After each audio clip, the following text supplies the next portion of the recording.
Hey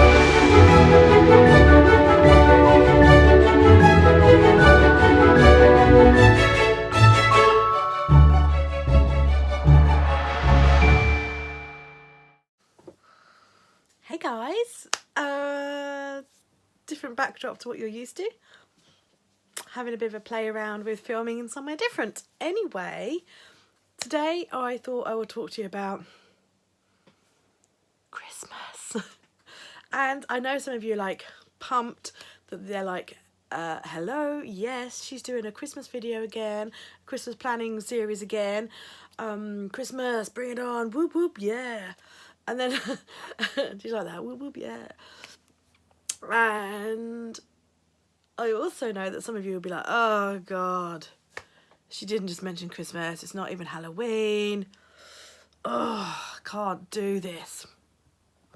But I'm here, and I'm here to talk about Christmas. But more importantly, Christmas planning. As you guys know, I am an avid Christmas planner fan. This is my Christmas planner. If you didn't know, it's an A5, red, Filofax original, and in there is my hub of Christmas. My hub of Christmas.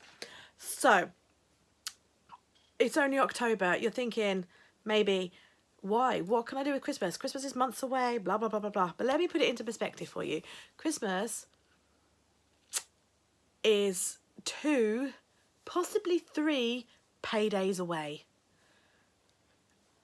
Which, in some respects, is a bit like,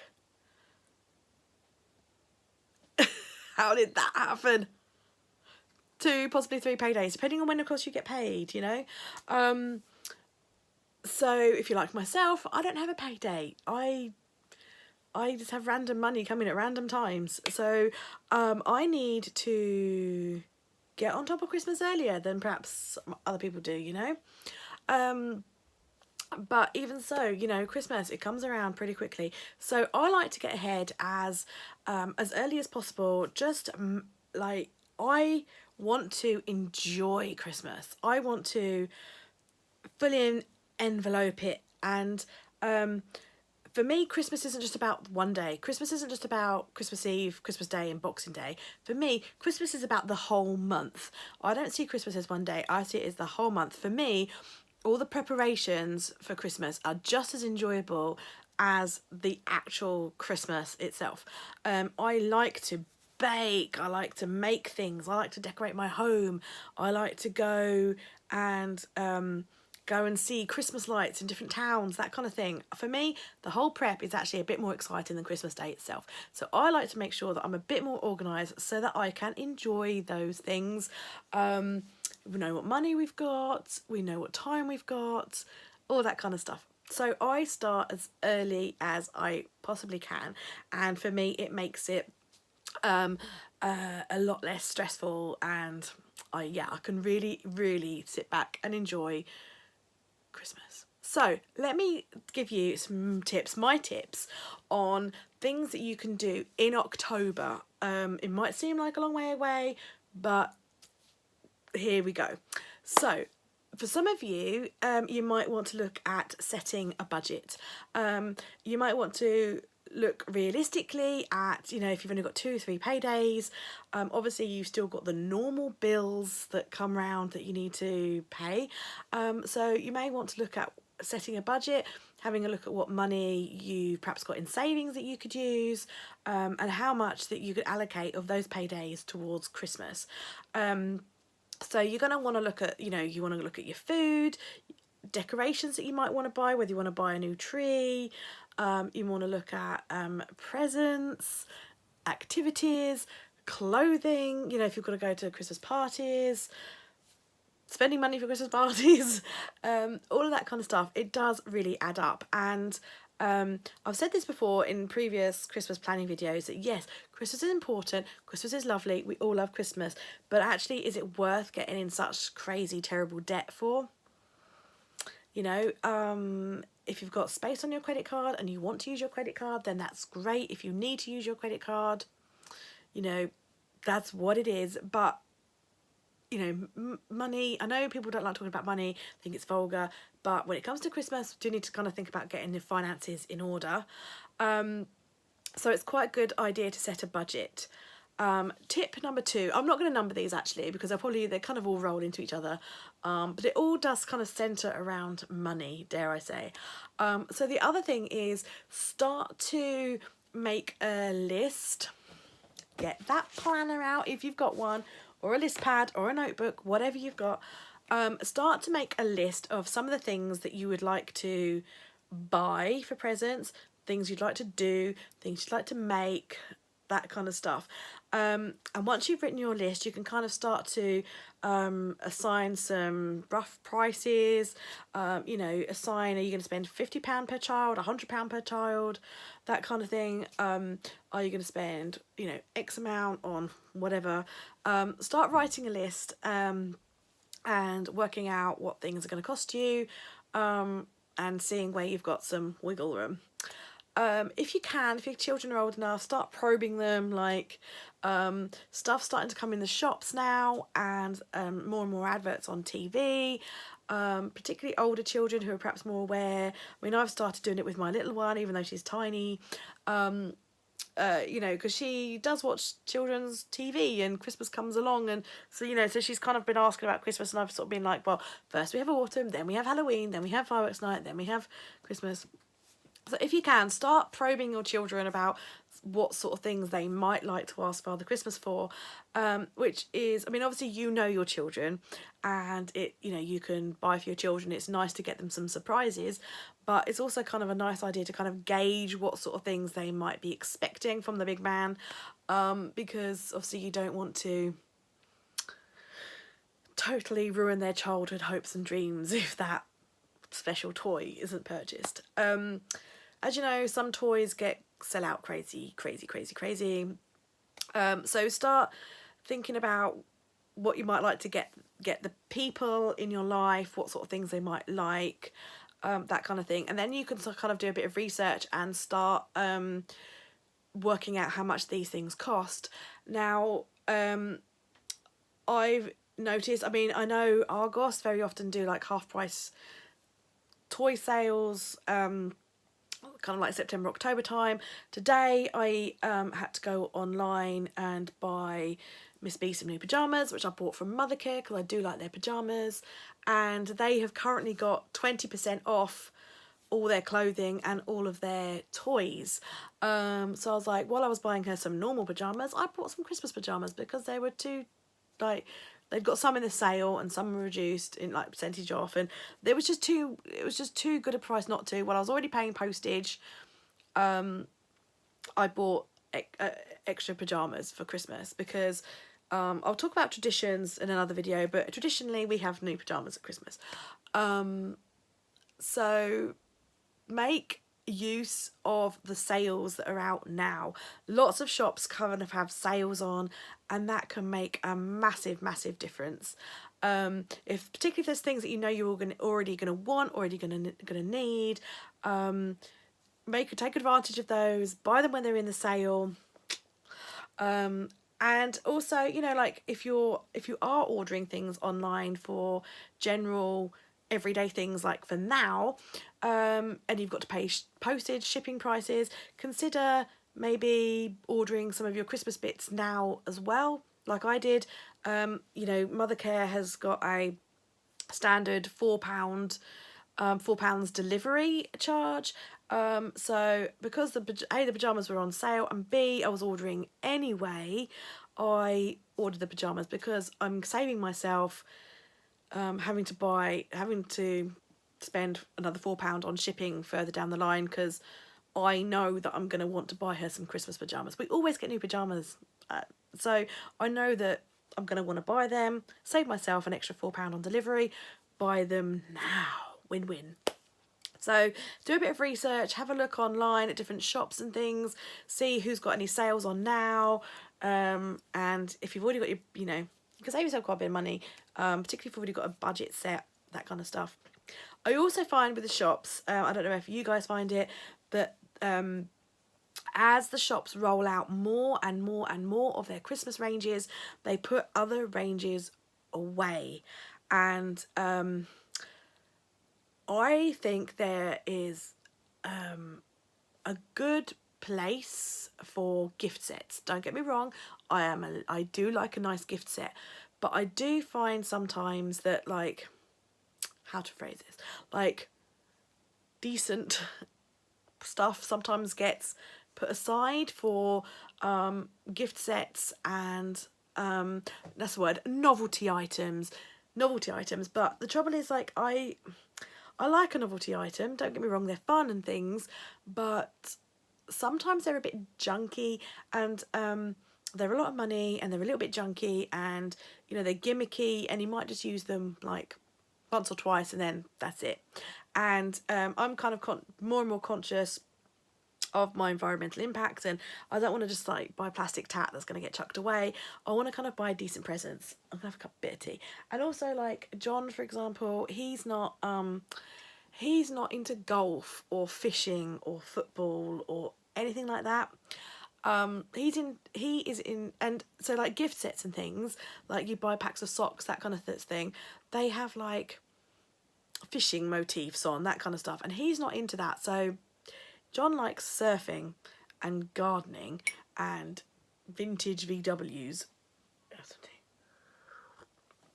hiking, walking, climbing, camping, that kind of stuff. But they're kind of like the less popular sports, say. So, like, I find a lot of the gift sets basically have fishing or golf or football on, and so they're useless for him. So I find that I have to do, like, John's presents a bit earlier so that I can get some of like the stuff before it gets put away. Does that make sense? Yeah, and I want to kind of try and buy, like, decent things that, like, people actually want and actually use, rather than, like, throw away cheap gimmicky things. Another thing to bear in mind is if you are ordering online, postage does get a bit crazy sometimes. I mean, I have ordered, Amazon isn't too bad these days with Prime, but things do get busy. The postal service gets really busy, shops get really busy, and I have had instances in the past where I've ordered too late and it hasn't come in time for Christmas. So if there's something like unique, like if you're ordering something like unique that needs to be made, like if you're you know, buying something personalised from Etsy or something, you need to make sure that you allow yourself time for that person to be able to make it. So always look at, like, say, an Etsy seller's turnaround time. They may go up. So right now it might be 3 to 5 business days. In 2 months' time, it might be like 3 weeks, because they might get busier, you know. So just keep an eye on turnaround times, shipping times, that kind of thing. Bear in mind, if your stuff's being handmade or, like, coming from America or something, then you've got to allow yourself longer time for it to get here. I would always allow an extra couple of weeks, because there's nothing worse than is that present going to get here. So shopping early kind of relieves a lot of that stress, relieves, like, the postal service and all that kind of stuff, because things go missing more. You know, things just get busy, things can go missing, you know, you've got then, or broken, you've got time to replace those things if you need be, sort it out with the person who came from, or the courier or whatever. So it's kind of just kind of good, really, to get things done early. I tend to make a list in my planner of like food that you know, we pretty much always eat the same things, like, on Christmas Day, and so I'm always know I'm going to need gravy, I always know I'm going to need cranberry sauce, I always know I'm going to need stuffing, and those kind of things have really long dates on them. So what I do every year is I get a box, and I either put it on my shelf in the kitchen, or in the pantry, or under the breakfast bar, various places, like a plastic, you know, those big plastic tubs that you can get from you know, like from Tesco's and places like that, with lids on, I emphasize the lids. And every week from September, really, if I'm honest, I buy something that I know's got a long date on, like the gravy, like the cranberry sauce, box of chocolates, crisps, nibbles, that kind of thing. I buy something every time I go shopping, because I find spending like £2 to £5 a week, I find that a lot more manageable than, you know, trying to do it all at the last minute, and also it spreads the cost. I don't notice £5 extra particularly on my shopping bill every week, but I would suddenly notice like a massive, you know, £200 bill or whatever, because let's face it, we all buy too much at Christmas, don't we? We all buy too much food. We are all still eating our crisps and chocolates and snacks and things in March.